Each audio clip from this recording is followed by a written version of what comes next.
Sağ hoş geldiniz. Bugün Nardaran qəsəbəsinin infrastrukturunun yeniləşməsi işində çox əlamətdar bir gündür. Daxili yolların təmiri başa çatıb və biz bugün birlikdə bu yolların açılışını qeyd edirik. Bir müddət bundan əvvəl Nardaran sakinləri mənə məktubla müraciət etmişlər, qəsəbəyə dəvət etmişlər. Mən hesab etdim ki, əli boş gəlməyim. O vaxt gəlim ki, artıq bu yollar hazır olsun. Və bugün də bu yollar açılır. Mən çox şadam ki, artıq bu yollar tam gözəl, yeni görkəm alıb. Həm Məşdağa Birgə yolu yenidən qurulur. Nardaran qəsəbəsinin daxili yollar təmir olunub. Yollar genişlənib. Köçürülmüş binalar üçün lazım səviyyədə kompensasiya verilib. Bu işlərdə yerli sakinlər də, qəsəbə sakinləri də iştirak ediblər. Yəni bu gözəl layihədir. Layihə göstərir ki, Azərbaycanın hər bir yeri, hər bir düşəsi, hər bir qəsəbəsi diqqət mərkəzindədir. Və mən çalışıram ki, Azərbaycanda elə bir qəsəbə qalmasın ki, onun infrastrukturu lazım səviyyədə olmasın. Bu cümlədən Bakı qəsəbələrinin sosial-iqtisadi inkişafı prosesi sürətlə gedir. Bütün qəsəbələrdə infrastruktur layihələri icra edilir. Qəsəbələrdə elektrik enerjisi, qaz, su təchizatı yaxşılaşır. Demək olar ki, bu infrastruktur layihələrinin böyük əksəriyyəti artıq həll olunubdur. Və o ki, qaldı yol infrastrukturuna. Əlbəttə ki, bu infrastruktur digər layihələrlə uzlaşmalıdır. Xüsusilə kanalizasiya xətlərinin çəkilişi ön planda olmalıdır. Biz sonra yolların qazılmasına ehtiyac qalmasın. Bakı bizim gözəl şəhərimizdir. Dünyanın ən gözəl şəhərlərindən biridir. Və əlbəttə ki, Bakı ətrafı qəsəbələr də bu səviyyəyə yaxın olmalıdır. Ona görə qəsəbədə yaşayan insanların şəraiti, iş yerləri, abadlıq işləri də öz həllini tapmalıdır və tapır.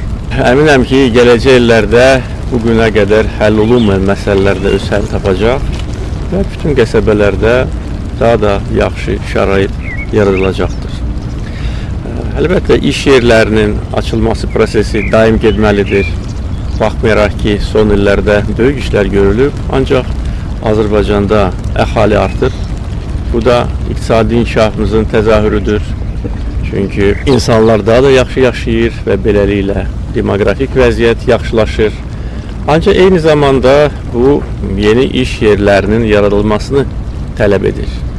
Və ölkə iqtisadiyyatı, sənaye istehsalı və bu demografik inkişafa uyğun şəkildə inkişaf etməlidir. Ona görə iş yerlərinin yaradılması daimi prosesdir.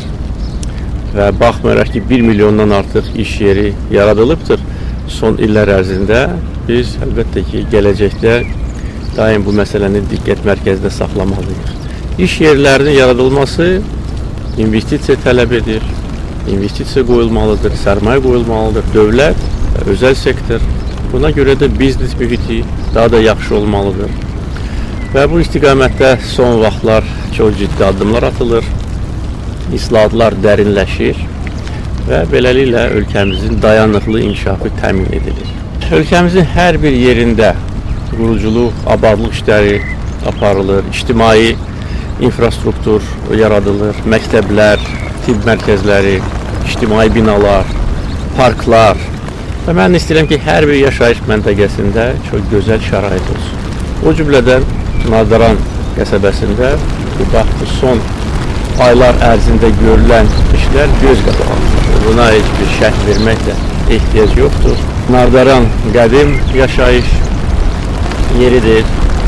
Burada əsrlər boyu insanlar yaşayıb, yaradıb, dövlətçiliyə həmişə sadiq olublar və bu qəsəbənin sakinlərinin rahat yaşaması üçün Azərbaycan dövləti hər şey edir. Azərbaycanın hər bir yerində qanun aliliyi təmin edilməlidir, edilir. Hər bir yerində insanlar rahat yaşamalıdır. Bütün azadlıqlar Azərbaycanda təmin edilir. Azərbaycan bu baxımdan çox sürətlə inkişaf edən ölkədir. O cümlədən dini azadlıqlar təmin edilir.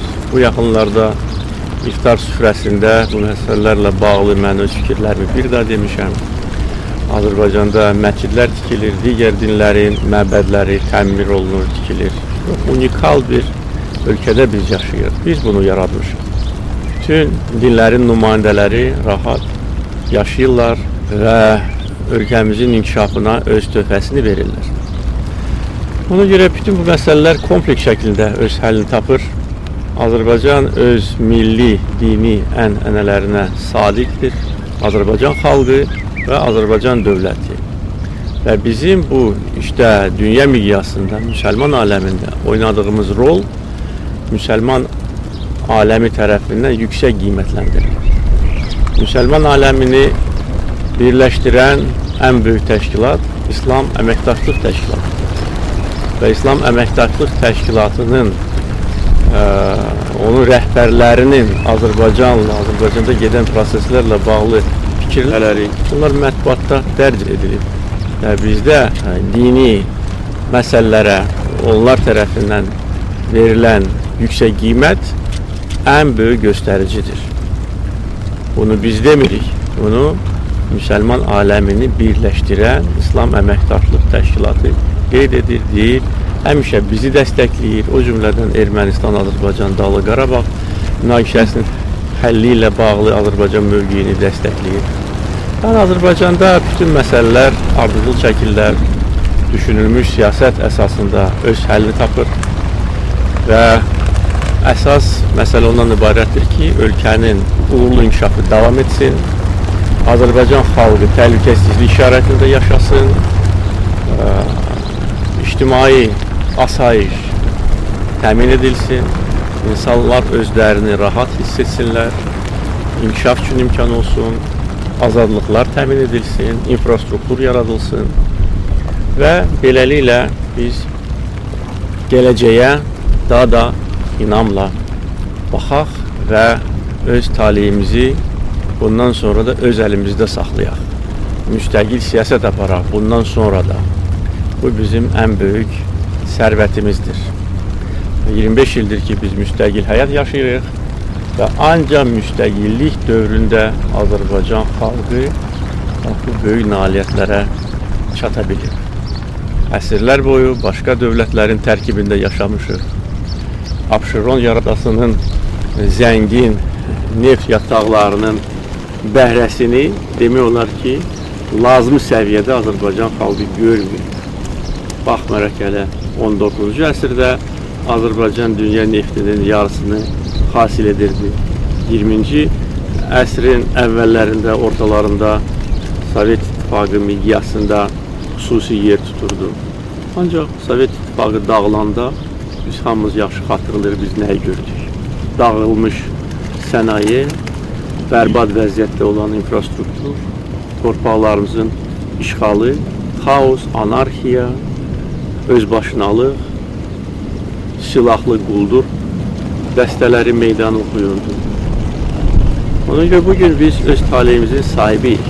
Bunu hər bir Azərbaycan vətəndaşı qiymətləndirməlidir. Hər bir Azərbaycan vətəndaşı çalışmalıdır ki, bu müstəqilliyi daha da möhkəmləndirsin və müstəqilliyin əleyhinə heç bir addım atmasın. Birincisi bu cinayətdir. İkincisi bu yol verilməzdir. Mənəvi nöqteyi nəzərdən də yol verilməlidir. Bugün cəmiyyətdə, bütövlükdə bu məsələlərlə bağlı fikir ayrılığı yoxdur. Hər bir vətənpərvər Azərbaycan vətəndaşı çalışır ki, öz dövlətinin gücünü artırsın. O cümlədən Nardaran sakinləri, onların da bu işlərdə çox dəyərli töhfələri var. Əminəm ki, bundan sonra daha da burada işlər yaxşı gedəcək. Mən bugün xüsusilə Nardaran qəsəbəsinə gəlmişəm ki, sizinlə birlikdə bu mübarək Ramazan ayında olur. Sizi bütün Azərbaycan xalqını bir daha bu mübarək ay münasibəti ilə təbrik edim və bu gözəl yenilikləri biz birlikdə qeyd edək. Bundan sonra da yeniliklər olacaq. Daim bilməlisiniz ki, bu qəsəbənin problemləri digər qəsəbələrin problemləri kimi daim diqqət mərkəzindədir. və bugün Bakı ətrafı qəsəbələrdə gedən infrastruktur layihələri bunu göstərir. Bütün qəsəbələrdə hardakı ehtiyac var, yol çəkilir, su xətləri, kanalizasiya xətləri, məktəblər, iş yerləri daha da sürətlə bu proses getməlidir və gedəcək. Sizi bir daha salamlayıram. Uğurlar arzulayıram.